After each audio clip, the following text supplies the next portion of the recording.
Gusto mong gawing commercial? Naka-agricultural pa yan. Our topic for today, land reclassification.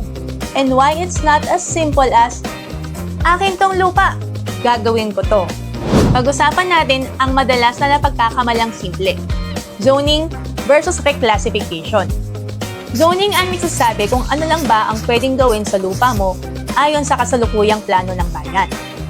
Reclassification naman ang proseso kung gusto mong palitan ang gamit ng lupa, halimbawa, mula agricultural, gagawing commercial.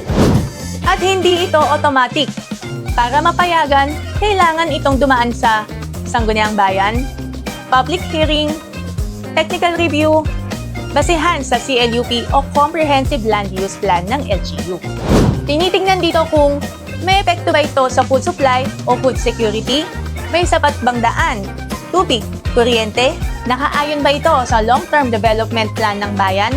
Kahit may titulo ka, kahit may puhunan ka, kung wala sa plano, baka hindi pwede. Kaya bago ka magnegosyo o magpatayo sa lupa mo, i-check mo muna kung pasok sa zoning at kung kailangan ng reclassification. Hindi ito delay, ito ay protection para may balanse ang pag-unlad at ang kapaligiran.